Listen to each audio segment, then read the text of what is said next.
Seja bem-vindo ao mundo marcial. No Japão do século XII, um samurai derrotado foge para as sombras, perseguido, caçado, sem honra e sem lar.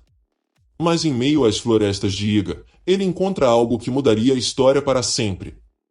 Você está prestes a conhecer a origem real de uma das tradições mais secretas das artes marciais japonesas. Uma arte nascida da dor, moldada pela sobrevivência e lapidada no silêncio. Hoje, vamos revelar os mistérios do lendário Togakuri-ryu, a escola que ensinou os guerreiros a vencer sem serem vistos. Prepare-se, o caminho do ninja começa agora. Era o ano de 1162. O Japão estava mergulhado em conflitos constantes entre os clãs que disputavam o poder imperial. Daisuke Nishina, um jovem samurai do clã Genji, ou Minamoto, lutava bravamente nas batalhas contra os rivais do clã Heike. Leal, disciplinado e orgulhoso, Daisuke acreditava no código do Bushido, o caminho do guerreiro, onde honra e lealdade valiam mais que a vida. Mas o campo de batalha não perdoa ilusões. Na fatídica derrota de seu clã, Daisuke viu tudo que conhecia ruir, seus companheiros caíram, sua família foi perseguida, e sua vila, Togakuri, localizada nas montanhas da atual província de Nagano, foi queimada até as cinzas. Acusado de traição por ter sobrevivido, ele fugiu para não ser morto pelos próprios aliados. E foi nesse exílio forçado que o samurai deu o primeiro passo rumo à transformação. Refugiado nas montanhas da região de Iga, conhecida por seus vales ocultos e florestas densas, Daisuke sobreviveu como pôde, caçando, se escondendo e se afastando cada vez mais da sociedade samurai. Foi nas profundezas dessas florestas que ele encontrou um homem que mudaria sua vida para sempre, Kain Doshi, também conhecido como Kagakuri Doshi, um monge guerreiro chinês, exilado por motivos desconhecidos. Kain Doshi era diferente de qualquer mestre que Daisuke já tinha visto. Ele misturava práticas de meditação taoísta, estratégias militares da China antiga e técnicas ocultas que pareciam saídas de lendas. Era um especialista em medicina, em alquimia e, acima de tudo, em guerra invisível, o combate das sombras. Kain viu em Daisuke um espírito quebrado, mas ainda cheio de potencial. E o aceitou como discípulo. Durante anos, Daisuke treinou com o monge. Aprendeu a controlar a respiração a ponto de parecer invisível. A escalar árvores sem fazer ruído. A nadar sob a água por longas distâncias usando bambus ocos como tubo de respiração. A envenenar sem deixar rastros. A usar o vento, a chuva e até o som dos grilos para mascarar seus movimentos. Aprendeu que o combate não se vence apenas com força bruta, mas com inteligência, observação e paciência. Ao abandonar a glória dos campos de batalha e abraçar o silêncio das sombras, Daisuke criou algo novo. Um novo estilo de combate, uma nova filosofia de vida, um código secreto dos esquecidos, dos rejeitados, dos invisíveis. Em homenagem à sua vila destruída, ele nomeou essa arte de Togakuri-ryu, a escola da porta oculta. Togakuri-ryu não era uma arte para guerreiros buscando fama, mas para aqueles que precisavam sobreviver. Era o ninjutsu em sua forma mais pura. A escola ensinava não apenas técnicas de combate, mas também espionagem, disfarce, fuga, sobrevivência na natureza, uso de armadilhas, armas ocultas e conhecimento do corpo humano. Cada habilidade era pensada para garantir que o ninja conseguisse cumprir sua missão e voltar para casa, vivo. A arte foi passada de geração em geração entre famílias da região de Iga e Koga, mantida em segredo absoluto. Era proibido anotar os ensinamentos, tudo era transmitido oralmente, de mestre para discípulo. Um dos mais importantes herdeiros dessa linhagem foi Toda Shinryuken Masamitsu, um guerreiro extremamente respeitado, que chegou a ensinar artes secretas dentro da escola militar oficial do shogunato Tokugawa. Sob seu cuidado, os ensinamentos de Togakuri-ryu foram codificados em Densho, manuscritos secretos contendo técnicas e estratégias. Mas a arte quase se perdeu com o tempo. O mundo mudou. O Japão entrou em paz. Os ninjas passaram a ser vistos como mitos, lendas do passado. Foi então que, no início do século XX, um jovem chamado Toshitsugu Takamatsu apareceu.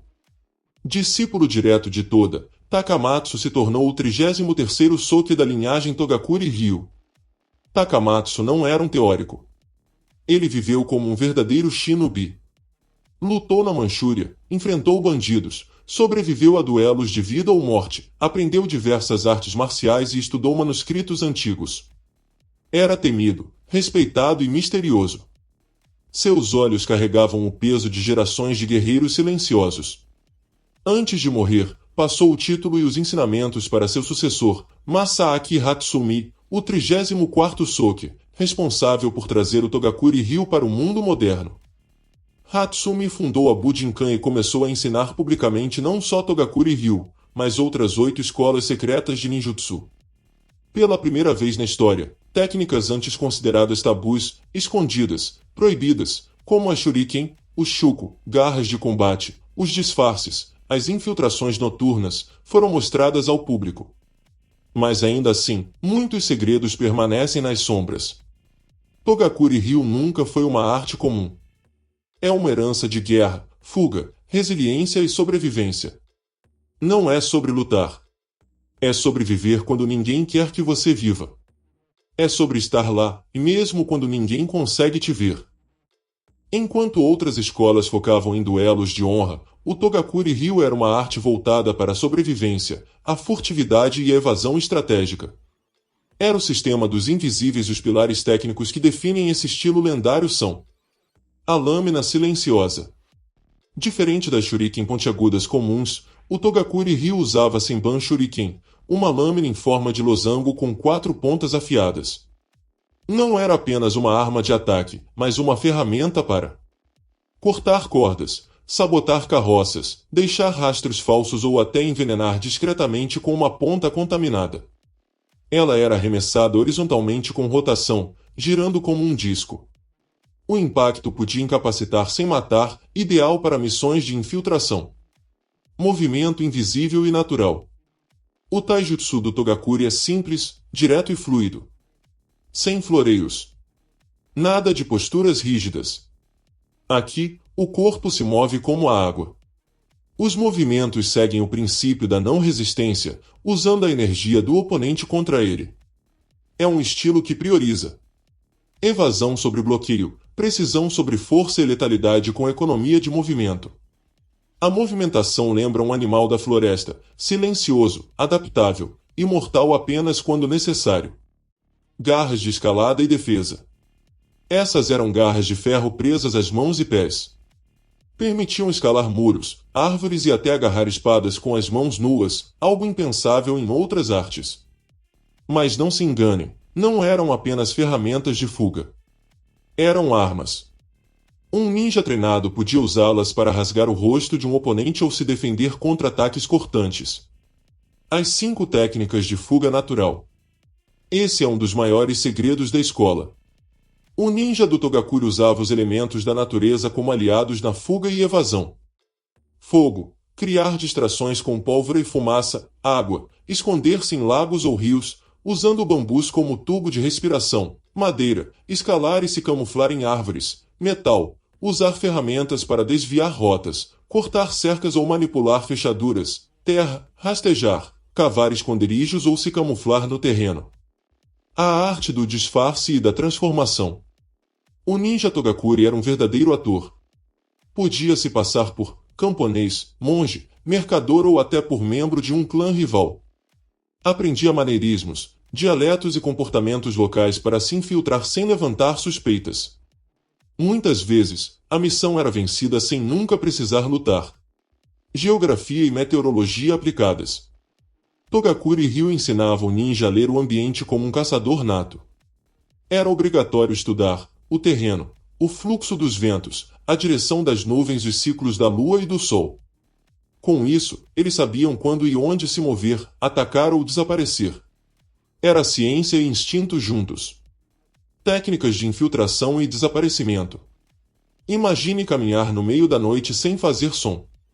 Rastejar em um campo aberto e desaparecer atrás de uma sombra. O sistema ensinava controle total da respiração, técnicas de camuflagem com cinzas, carvão ou folhas e andar em terrenos ruidosos sem ser ouvido. Era o segredo para invadir castelos sem acionar alarmes e sair antes do nascer do sol. Uso estratégico de pólvora e fumaça. O Togakuri-ryu dominava o uso da pólvora para criar distrações com explosões controladas, bombas de fumaça, armadilhas sonoras e até pequenos dispositivos incendiários. Era o ninja que transformava o caos em vantagem. Desenvolvimento espiritual. Por fim, Togakuri Ryu não treinava apenas o corpo. O guerreiro das sombras precisava entender a própria mente, controlar emoções, superar o medo e manter a calma em meio à morte. Meditavam em cavernas, estudavam poesia e buscavam harmonia com a natureza. O verdadeiro ninja não é movido por vingança, mas pela preservação da vida, da missão e da paz interior. Seu legado é a fusão entre corpo, mente e ambiente. Uma arte onde a inteligência vale mais que a força, onde a fuga é tão nobre quanto a vitória, e onde o verdadeiro guerreiro vence sem ser visto. Se você quer continuar explorando os segredos das artes marciais e mergulhar fundo nas tradições que fizeram história, fique ligado aqui no canal. Deixe seu like, compartilhe com seus parceiros de treino e comente qual arte marcial você quer ver no próximo vídeo. Até a próxima!